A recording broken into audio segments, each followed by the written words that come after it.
iccitiin waaqayyoon fakkaachuu guddaadha. Maaliif kana jechuu danda'e? Akkamitti jecha kana dubbachuu danda'e? Addunyaan har'aa qaama isaa kana akka barbaade godha. Qaama isaa kana bifa barbaadetti jijjiiruu danda'a. Wanti nu yaaddessu tokko hin jiru. Wanti nu rifaasisu, wanti nu sodaachisu tokko hin jiru. Maaliif?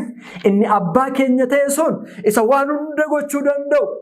Inni jaallatus, inni jaallatamus ijoollee waaqayyooti. Hojii harka waaqayyooti. Akkamitti biyya lafaarraa waan gaarii eegna? Akkamitti gammachuu bichaa eegna? Akkamitti jaallatamuu bichaa eegna?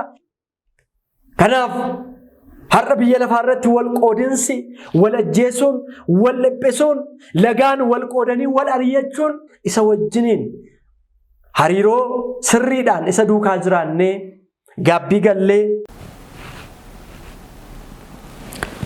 maqaa Abbaa kan Ilmaa kan Hafuura Qulqulluu Waaqayyo tokko amiin.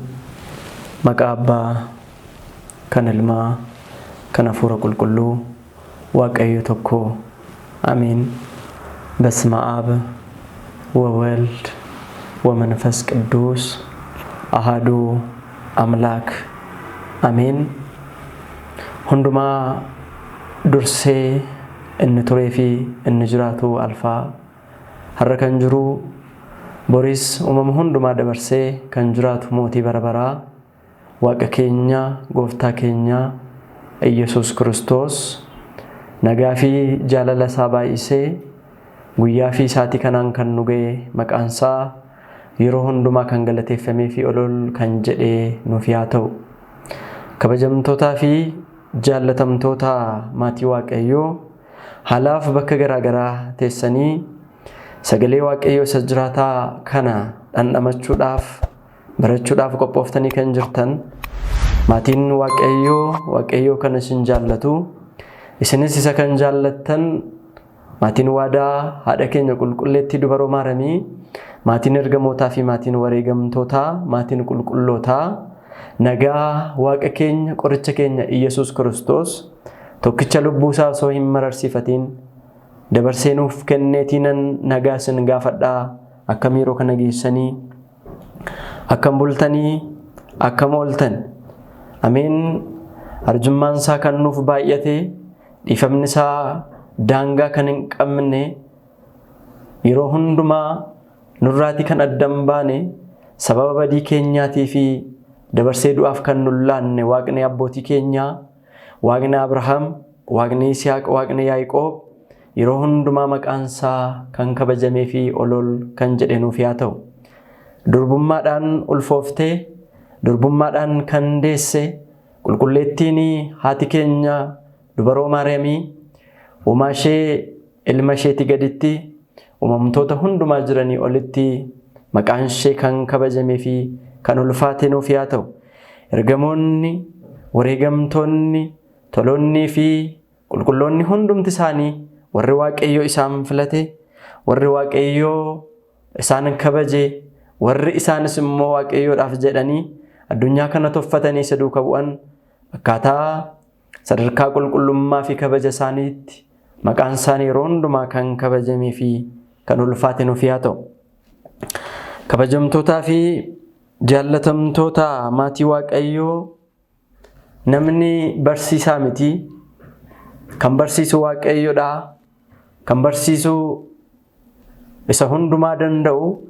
Gaafa inni dubbatu galaanonni kan raafaman, gaafa inni dubbatu gaaronni kan socho'an kan utaalan, gaafa inni dubbatu dhagaawwan afaan isaanii baasuudhaan kan isa faarfatan, kan isaaf ajajamanii fi kan isaaf abboomaman waaqa waaqotaa, mootii moototaa, isa samii fi lafa uume gooftaa keenya Yesuus Kiristoos anaan bakkan dhaabbadhutti isinis immoo lafuma jirtanitti hunduma keenya akka nu barsiisuu fi nu gorsuu fedhaa fi jaalala isaa nuuf yaa ta'u. Yoo eeyyama waaqayyoo ta'ee daqiiqaa gabaabaa qabnu keessatti kan nuti mata duree taasifannee waliitiin ilaalluu iccitiin waaqayyoon fakkaachuu guddaadha jecha jedhudha ta'a jechuudha. Sagalee kana kan nuti argannu ergaa abbaa keenya qulqullicha Phaawulos irra Xiimotewositti ergee isa jalqabaa boqonnaa 3 lakkoofsa 16 irra jecha jirudha jechuudha.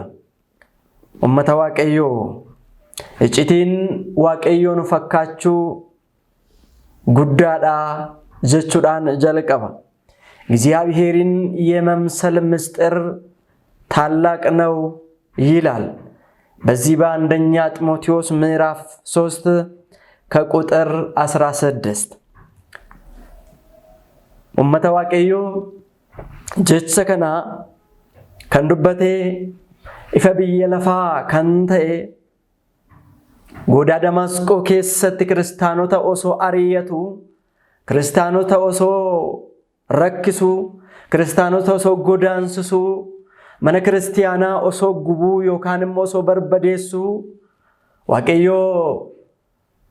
ጉያ ጋፋ እኒ አከ ግረሳት ደሙ በረባዱ ይፈጭማዳን ጋፋ ይሰሩኩቱ ጎዳ ደማስቆ ከሰት ኤርጋ ኩፌ ቦዳ ክርስቶስን ቦጂአሜ ክርስቶስን ኡንፈተሜ ሜሻ ዋቀዮ ኢሳ ጃለተማ ሜሻ ዋቀዮ ኢሳ ቁልቁላ አፊ ዋቀዮ ዳፍ አጀጀማ ታኤ ክርስቲያኖታ ቀቡዳፍ ክርስቲያኖታ ዴቢሱዳፍ ክርስቲያኖታ ገረ ክርስቶስት ፊዱዳፍ ኢሳዋመ ሰነ ቁልቁሉ ጳውሎስ ጀቹዳ egaa ummata waaqayyo kaayyoon barnoota keenya inni guddaan waaqayyoon fakkaachuu fi nama waaqayyo ta'uuni hangam icciitiinsaa guddaa akka ta'e hangam icciitiinsaa gad fagoo akka ta'e beeksisuu fi walitti dhufeenya kiristaanonni waaqayyoon waliin qaban daran cimsuu ta'a jechuudha. ija sagalee isaa waaqayyo maqaan isaa yeroo hundumaa kan galateeffameef olol kan jedhenuuf yaa ta'u. egaa ummata waaqayyo kana gaafa jennu icciitiin waaqayyoon fakkaachuu icciitiin nama waaqayyo ta'uu guddaa akka ta'e Phaawulos jala mureet gadi fageessee dubbata. hiikaan nama waaqayyo ta'uu kan isaaf gale Phaawulos gaafa dubbatu nama waaqayyo ta'uun icciitiinsaa baay'ee gadi fagoodha guddaadha. akka namni jedhu osoo hin taane akka afaaniin haasa'amu osoo hin taane baay'ee guddaa baay'ee ulfaataa baay'ee fagaataa akka ta'e gaafa dubbatu icciitiin nama waaqayyoon ta'uu yookaan immoo waaqayyoon fakkaachuu sun bira hin gaamu guddaadha jechuudhaan dubbata jechuudha. Phaawulos maaliif kana jechuu danda'e? akkamitti jecha kana dubbachuu danda'e? hariiroon mucaa namaa keessuma hariiroon kiristaanotaa fi hariiroon waaqayyoon gidduu jiru maalidha? walitti hidhamiinsi nuyiif waaqayyoon gidduu jiru jennee gaafa laallu dhalli namaa jalqabumayyuu gaafa uumame bifaaf fakkeenya waaqayyootiin uumame. aniif isin gaafa uumame akka uumama warra kaanii waaqayyo uumama 22 uume keessaa uumamni harki waaqayyo tolche uumamni harki waaqayyo bareeche dhala namaa qofaadha. isaan kan ta'iidhaan uumamaniiru isaan kan yaada waaqayyoon uumamaniiru dhalli namaa garuu waaqayyo harka isaa isa qulqulluu harka isaa isa waan hundumaa tolchuu danda'u harka isaa isa jireenya laatu sana harka isaa isa fayyina laatu sanaan biyyeerraa gadi jedhee kutee dhala namaa uume. seera uumamaa boqonnaa 1 lakkoofsa 26 irraa gaafa ilaallu jecha kana arganna. maal jedha? sillaasonni addunyaa kana erga uumanii booda guyyaa ja'affaatti gaafa nama uumuu barbaadan kottaa akka bifaa fi fakkeenya keenyaatti dhala namaa ni uumnaa jedhan. laa nuti kan uumamne fakkeenya waaqayyootiin. kanaaf icciitiin nuyiif waaqayyoon gidduu jiru isa kanaadha. ta'iidhaan kan uumamne miti akkasumaan akka tasaa warra uumamanii miti. yaadee waaqayyo yaada isaatiin kan nu uume osoo hin taane karoorfatee waaqayyo nama uumna jedhee gaafa nama uumu immoo akka bifa keenyaatti jedhee kan dubbatedha. Dubbachuu qofa miti hojjetee kan nu agarsiise. Kanaaf nuti hojii harka Waaqayyooti ummata Waaqayyoo. Erga hojii harka Waaqayyoo taane qaamni keenya inni Waaqayyo boce, qaamni keenya inni Waaqayyo hojjete, qaamni keenya inni Waaqayyo miidhagse simboosaa itti uwwise kuni Waaqayyoof hammam jiraataa jira. Qaamni keenya hammam Waaqayyoon galateeffataa jira. Qaamni keenya Waaqayyoon hammam kabajaa jira. Waaqayyo jireenya keenya irratti mo'eera. Waaqayyo jireenya keenya irratti ulfaateera. Waaqayyo qaama keenya irratti bakka qaba. Moo qaama keenya kana numatu akka barbaade godha. Moo qaama keenya kana numatu akka barbaade olaantummaa irratti fudhatee waan feene, waan nutti tole, waan fedhii foon keenyaaf ta'e irratti dalagaa jira. Gaaffiidha. Mee of haa gaafannu hundumti keenya. Addunyaan har'aa qaama isaa kana akka barbaade godha. Qaama isaa kana bifa barbaadetti jijjiiruu danda'a. Qaama Waaqayyo namaa kenne kana wanta fedhii isaa irratti moosisaa jira. Waan Waaqayyoon jaalanne, waan Waaqayyotti hin tolle, waan Waaqayyoon hin gammachiisne qaama keenya irratti moosisaatii jirra jechuudha. Gaafa kana Waaqayyo nutti gammadaayi.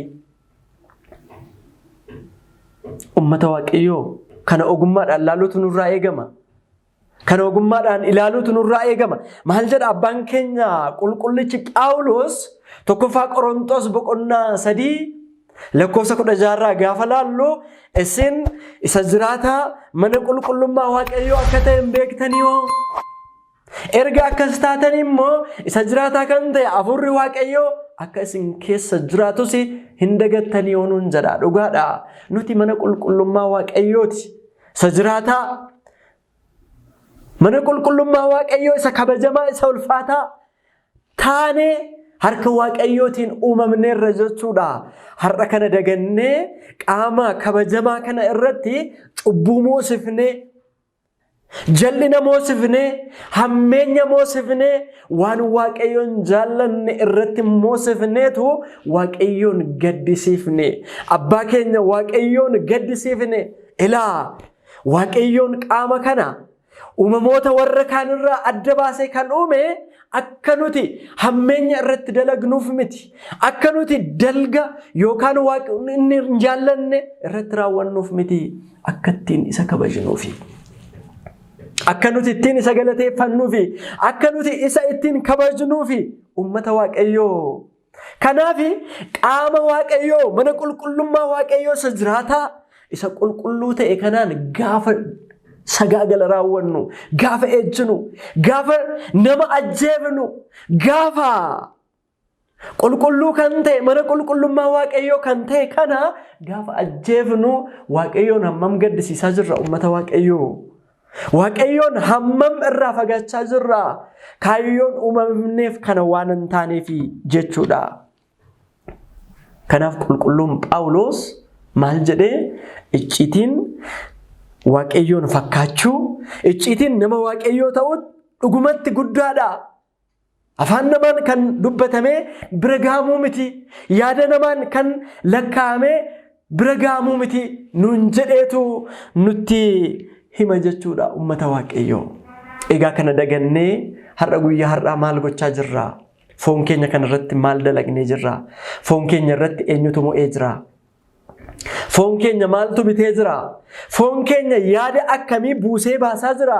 Foon keenya daldala akkamii daldalaa jira? Maal bitaa jira? Maal nagadaa jira? Maal gurguraa jira? Ummata Waaqayyoo isinii fannisaa. Hunduma keenyaa fannisaa. Eessa jirra har'a? Qe'ee kam keessa deddeebi'aa jirra? Mandara kam keessa deddeebi'aa jirra? Addunyaan nuti keessa deddeebi'aa jirru addunyaa itti Waaqayyoo kabajamuudha. Addunyaa itti Waaqayyoo ulfeeffamuudha. Addunyaa itti Waaqayyoon galateeffamuudha moo foon keenya irratti daldala biraatu daldalamaa jira? Foon keenya irratti cubbuu biraatu dalagamaa jira? Kanaafi nuti jiraattota mana qulqullummaa Waaqayyooti. Mana qulqullummaa Waaqayyoo jiraataa kanatti immoo cubbuu yoo dalagne Waaqayyoo hangam akka nutti gadduu danda'u beekuun nama hin rakkisu jechuudha ummata Waaqayyoo. Kanaaf abbaan keenya qulqulluun Phaawulos Gara warra Qorontos boqonnaa 6 lakkoofsa 5 gara warra Qorontos boqonnaa 6 lakkoofsa 15 hanga 20tti gaafa laallu akkas jedha. Foon keessan qaama Kiristoos akka ta'e hin beektanii jedha. ስጋችሁ የክርስቶስ ብልቶች እንደሆኑ አታውቁምን ይላል። ፎን ኬሰን ቃመ ክርስቶስ isa jiraata, isa jaallatama, isa kabajama, isa ulfina qabu sana qaama Kiristoos akka ta'e hin beektaniyo. Egaa kabajamaa qaama Kiristoosii kana fuudhee yoon ittiin sagaagale, yoon ittiin hamaa hojjedhe ni ta'ayi jedheetu gaaffii gaafata qulqulluun Phaawulos. Laa maal hojjechaa jirra qaama Kiristoos kanarratti? Kanaaf ejjarraa fagaadhaa, sagaagalummaarraa fagaadhaa. Dhalli namaa cubbuun inni raawwatu hundumtiyyuu foon isaatiin yookaan immoo qaama isaatiin alattidha jedha. Garuu sagaagalummaan yookaan ejji qaama keenya irratti cubbuu dalaguu akka ta'e wangeela abbaa keenya qulqulluu Phaawulos ergaasaa gara warra Qorontositti ergee boqonnaa 6 lakkoofsa 15 hanga 20tti gaafa dubbisnu guutuusaa argachuutii dandeenya jechaadha. Kanaaf ejjarraa fagaadhaa. Ejja jechuun sagaagalummaa jechuun qaama keenya irratti cubbuu dalaguudha. Cubbuun inni kaan garuu qaama keenyaan qaama biraa irratti dalaguu akka ta'e Phaawulos lafa kanatti maal godha jechuudha adda baasee ibsee lafa kaa'ee barsiiseera. Kanaaf maal jedha itti fufee gaafa ilaallu isin kana booda gatii guddaadhaan warra bitamtanidha. Gatii guddaadhaan warra bitamtanidha. Kanaaf kan jiraattan isin eenyuuf miti, ofii keessaniif miti, mataa keessaniif miti. Jiraachuu kan qabdan Kiristoosiifidha. Jiraachuu kan qabdan abbaa keessan isa qulqulluu taasisee isin uume sana qofaafidha. Irraan kan hafe addunyaadhaaf, foon keessaniif waan darbuuf, waan har'a mul'atee bor dhokatuuf, addunyaa fokkiftu, addunyaa gantu, addunyaa sobdu, addunyaa nama gowwomsitu kanaaf jiraattu yoo ta'e dogoggortaniittu jedha abbaan keenya qulqulluun Phaawulos. Ummata Waaqayyoo.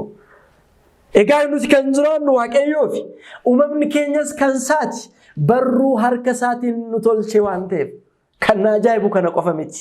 Elaa Waaqayyo harka isaatiin kan isaa godhee kan isaa taasisee nu uumu qofa miti. Inni ga'uu dinnaan foon keenya uffatee dhufe. Kun jaalala guddaadha. Kun icciitiin isaa gadi fagoodha. Akkamitti Waaqni kun akkatti nama jaallata? Akkamitti Waaqni kun hanga nama ta'utti bifa isaatti fakkeessee nama uumuun waan biraa. Inni immoo gahuu dinnaan nama fakkaatee dhufuun immoo foon namaa uffatee dhufuun jaalalli yookaan icciitiin Waaqayyo namni ittiin isa fakkaatu guddaa akka ta'e kan ibsudha jechuudha ummata Waaqayyo. Egaa Waaqa kanatu nu jaallata. Waaqa kanatu nu uume. Waaqa kanatu nu jiraachise. Waaqni kun caalmaatti immoo abbaa keenyaadha. Nuti immoo ijoollee isaati. Ilaa erga nuti ijoollee isaa taane, erga inni immoo abbaa keenya ta'e, biyya lafaa kanarratti wanti nu yaaddessu tokko hin jiru. Wanti nu rifaasisu, wanti nu sodaachisu tokko hin jiru. Maaliif? Inni abbaa keenya ta'e sun isa waan hunda gochuu danda'u, isa addunyaa kana dabarsuu danda'u, isa du'e jecha isaa qofaan du'aa kaasuu danda'u waan ta'eedhaafi. Isa yoo jedhe waan barbaade godhu, isa dubbii sagalee isaatiin addunyaa uumee dabarsu, isa dubbii sagalee isaatiin waan fedhe raawwachuu danda'u, Waaqa guddaa, Waaqa ajaa'ibaa, isa du'a salphise, isa du'a qaanesse, isa balbala Sii'ool diige, isa jibbaa dhala namaa fi Waaqayyoon gidduu jiru sana kutee barbadeesse, isa daangaa du'aa cabse Kiristoos isatu abbaa keenya. Ilaa kanaafi icciitiin nuyi fi isa gidduu jiru guddaadha. Kanaaf nuti isa fakkaannaa har'aa. Maal keenyatu isa fakkaanna? Mee gara jireenya keenyaatti haa deebinu. Maal keenyatu isa fakkaata? Hojii keenyaa, dubbii keenyaa, deddeebii keenya isa kam? Mee maaltu isa fakkaata? Jireenya keenya keessaa Kiristoosin kan fakkaatu maalidha? Gaaffii ofaa gaafannu. Waaqayyo maal jedha? Ani akkuma isin jaaladhe isinis immoo walii keessan jaaladha jedheetu dubbata jechuudha. Wangeela Yohaannis boqonnaa 15 lakkoofsa 12 gaafa ilaallu እኔ እናንተን እንደወደድኳችሁ እናንተ ደግሞ እንዲሁ እርስ በራሳችሁን ተዋደዱ ይላል። እኔ እስኒን አከን ጃለድ እስኒስ ሞ አከሱማ ወሊ ከሰን ጃለዳ ኤርጋ እጪቲን ኑይፍ ዋቀዮ ግዱ ጅሩ ጉዳቴ ዋቀዮ አባ ኬኛ እርገቴ ኑቲሞ ጆሌሳ እርገታኔ ወሊ ኬኛ ጃለቻ ጅራይ ወሊ ኬኛፍ ያደጋሪ ቀምናይ ወሊ ኬኛፍ በከ ቀምናይ እንጅሩ በረት ነማ አርየቹን አዳ ኬኛቴ በረት ነማ ሰልጵሱን አዳ ኬኛቴ በረት ወል አርየቹን ወል ጎዳንስሱን አመለ ኬኛቴ ከናቴ አከዋኑ ከነሜ ታኤ በረት ሙልአቴቲ dhuguma waaqayyoon fakkaachaa jirraare icciitiin sun nurratti mul'achaa jiraare dhuguma wanti waaqayyo nurraa barbaaduu fi icciitiin nuyiif waaqayyo gidduu jiru sun dhuguma mul'ataa jira ummata waaqayyo dhuguma mul'isaa jira waaqayyo nurraa dubbataa jira adeemsi keenya waaqayyoon beekaa waaqayyo nurratti kabajamaa jira ummata waaqayyo kanaaf waaqayyoon icciitiin nuyiif isa gidduu jiru nurratti ifaa jira jennee dubbanna taanaan obboleessa kee jaalladhu obboleessa koo obboleettii kee kabaji obboleessa koo warra waaqayyoon kabajanis ta'e warra isa beekan warra isa hin beekne hundumaaf kabaja kenni obboleessa koo yoo akkas hin taane waaqayyoon hin beeknu Kiristoos gaafa nu jaallatu Kiristoos gaafa nu barbaadu nama qomoon adda baasee miti nama sababaan adda baasee miti isa tokko dheeraa isa tokko gabaabaa isa tokko sooressa isa tokko hiyyeessa isa tokko dhabaadhaa isa tokko immoo hin qabu inni tokko gurraacha inni tokko immoo adii jedheetu waaqayyo adda baasee miti nama waan taane qofaaf nu fakkaatee gara keenya dhufe nama waan taane qofaaf nu kabajee nu teessoo gaariirra akka nuti teenyu akka nuti kabajamnu nu taasise ummata waaqayyo egaa har'a nuti gaafa nama jaallannu akkamitti nama jaallanna harka namaa laallee fuula namaa laallee qabeenya namaa laallee qomoo namaa laallee lagaan asiin wal qoonnee lafa waaqayyo uume irratti daangaa walitti tolchine sanyii nama waaqayyo harka isaatiin uume bifa isaa fakkeessee uume irratti sanyii itti moggaasne ati kan ebaluuti ati kan Phaawulosi ati kan Keefaati jennee itti maqaa moggaasne har'a wal qaluun har'a wal aryachuun har'a wal godaansisuun gaafa mul'atu hojii keenya sakamtu waaqayyoon fakkaatare icciitii keenya sakamtu gara waaqayyoo jirare mee of haa gaafannu kanaaf waaqayyoon fakkaachuun keenya kana miti waaqayyoon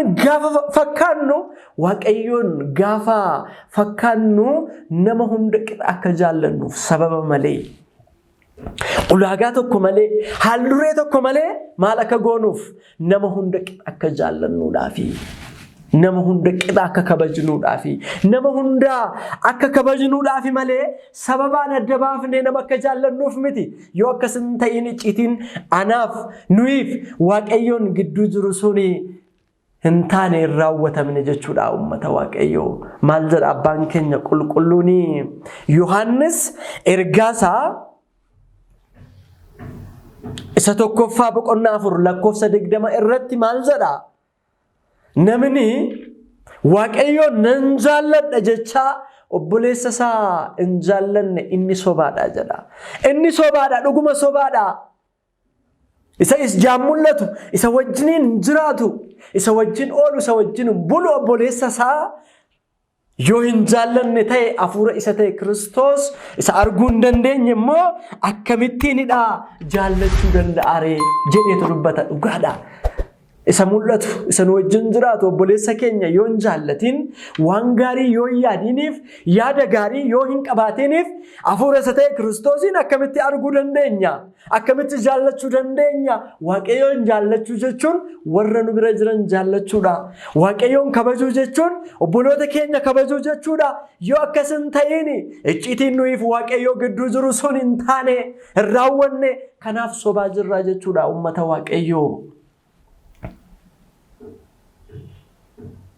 ummata Waaqayyoo kanaafi Waaqayyo akkuma nu jaallatetti nutis walii keenya jaallachuun walii keenya kabajuun dirqama keenyadha jechuudha maal waan ta'eef nuti hojii harka Waaqayyo waan ta'eef inni jaallatus inni jaallatamus ijoollee Waaqayyooti hojii harka Waaqayyooti gaafa jibbinu hojii harka Waaqayyoo jibbaa akka jirru beekuun barbaachisaadha gaafa nama miinu gaafa namarratti waan namaa dalagnu Waaqayyoon akka jibbaa jirru hojii harka Waaqayyoo akka jibbaa jirru yookaan immoo hojii harka Waaqayyoo irratti hamaa dalagaa akka jirru beekuun dirqama murteessaadha jechuudha ummata Waaqayyoo egaa icciitiin namaaf Waaqayyoo gidduu jiru inni guddaan sun kana qofaan hin dhaabbatu kana qofaanis hin daanga'u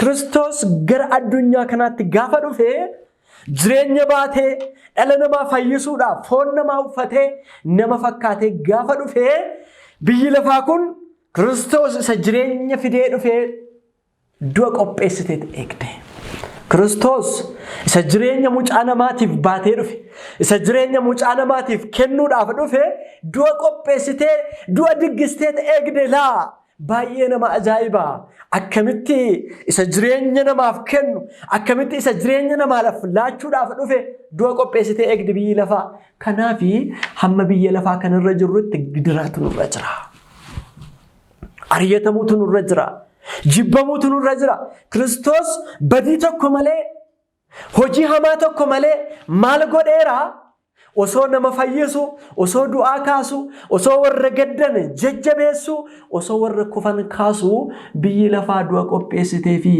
du'aa hanganni du'utti hanganni fannifamutti guyyaa gaafa Beetelihemitti dhalatee kaasee hanga guyyaa gaafa Golgootaa gidduu jirutti raawwiin inni raawwate gidiraan isarra dhaqqabe guddaadha ummata Waaqayyoo har'a anaaf isinis biyyi lafaa nu jaallattu har'a biyyi lafaa nu godaansiti har'a biyyi lafaa nu ari'atti har'a biyyi lafaa jireenyi keenya akka mijoofne akka dhiphannu nu taasisti jechuudha kanaafi abbaan keenya qulqullichi Yohaannis wangeela Yohaannis boqonnaa 16 lakkoofsa 33 irratti gaafa dubbisnu maal jedhee dubbataa biyya lafaa irra hanga jirtanitti gidiraatu isinirra jira garuu ani biyya lafaa kana mo'adheera waan ta'eedhaaf isinis mo'attuutii hin shakkina jedheetu dubbata በዓለም ሳላችሁ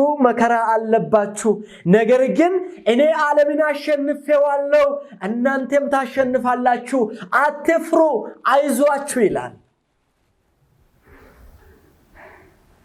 addunyaan kun Kiristoosiifun tolle namni Kiristoos biyya lafaa irratti akka dhiphate biyyi lafaa kun Kiristoosiif du'a qopheessitee akka isa eegde kan beeku akkamitti biyya lafaarraa waan gaarii eega akkamitti biyya lafaarraa waan gaarii eegna akkamitti gammachuu bichaa eegna akkamitti jaallatamuu bichaa eegna akkamitti barcuma yookaan teessoo kabajaa qofa akkamitti eegna Kiristoos iyyuu du'atu isa affeerame Kiristoos iyyuu teessoo isaa dhiisee nama fayyisuuf gaafa dhufu ni salphisanii kan lakkaa'ame biraan gaamne gidiraa baay'eetu irra ga'e kanaaf anaaf isinirras gaafa gidiraan ga'u gaafa godaansifamnu gaafa qorumsi hadhaawaan nurra ga'u Kiristoos isa fannoorraa ilaaluudha malee akkamitti narra ga'a akkamiinan godaansifama akkamiinan dhiphadha jennee Waaqayyoo irratti Gungumuun dogoggoradha jechuudha. Maaliif sababiin isaa nuti kan baranne nuti kan dhaalle waan hundumaa Kiristoos irraa waan ta'eedhaaf jaalalas kan barre ari'atamus kan barre godaansifamus kan barre kan dhaalle Waaqayyoo irraati waan ta'eedhaaf uummata Waaqayyoo. Kanaaf har'a namoonni baay'een gaafa jireenyi isaaniitti bitaa galu, gaafa wanti isaan yaadan ta'uu fididu, gaafa karoorri isaanii milkaa'uu didu, gaafa jireenyi isaanii dalgatti galu, Waaqayyo irraa dalga galu isaan immoo lakki obboleessa koo, lakki obboleettii koo, Waaqayyo Waaqa irraa dalga galanii miti. Waaqayyo Waaqa haala irratti hundaanii waaqeffatanii miti. Waaqayyo Waaqa haalota hundumaa keessattuu Waaqa ta'eedha. Waaqayyo Waaqa haala hundumaa keessatti iyyuu abbaa keenya ta'eedha. Inni nuyiif abbaadha. Nuti immoo ijoollee isaati. Kanaaf iccitiin nuyiif isa gidduu jiru kanadha. Yoo haalli mijatees yoo mijachuu baates, yoo ta'es yoo ta'uu baates, yoo jaallatamnes yoo jibbamnes, Waaqayyo irraa dugda galchuu, Waaqayyo irraa galagaluu, Waaqayyo irraa fuula naanneffachuun hin barbaachisu jechuudha. Maaliif isarraa baranne waan ta'eef kanaafidha abbaan keenya qulqulluun Phaawulos ergaasaa gara warra Filiphisiiyus boqonnaa 1:29 irraa gaafa laallu maal jedha? Isin Kiristoositti amanuu qofaaf hin waamamne, haa ta'u malee maqaa isaatiin rakkina gidiraa akka simattaniif waamamtanii jedha. እናንተ በክርስቶስ ልታመኑ ብቻ አልተጠራችሁም፣ ነገር ግን በስሙ መከራ እንድትቀበሉ ነው ይላል። መቃ isaatiin gidiraa, godaansa, ari'atamuu, jibbamuu, wantoonni ulfaatoo ta'an hedduun isinirra ga'uu danda'u. Isa simachuudhaafis waamamtaniittu malee isatti amanuu qofti gahaa miti. Isatti amanuu qofaaf hin waamamne jedha. Kanaaf gaafa rakkinni nurra ga'u maa fuulli keenya gurraacha? Maaliif Waaqayyotti jijjiiramna? Maaliif Waaqayyo irraa garagallaa? Icciitiin nuyiif Waaqayyoo gidduu jiru haala kamiin iyyuu kan adda hin cinneedha. Kanaaf mataa keenya biyya lafaatiin yoo madaallee kiristaanummaa keenya argachuuf dhabuu keenya warra Waaqayyoon hin qabne laa. Warra Waaqayyoon hin beekne, warra isatti hin amanne, warra isa duukaa hin jiraanne, warra Waaqayyoo wajjiniin hariiroo hin qabne duukaa mataa keenya madaalsifna yoo ta'e daangaa sana keessaa baasirra jechuudha. Icciitii nuyiif Waaqayyoon gidduu jiru sana diigaa jirra jechuudha uummata Waaqayyoo.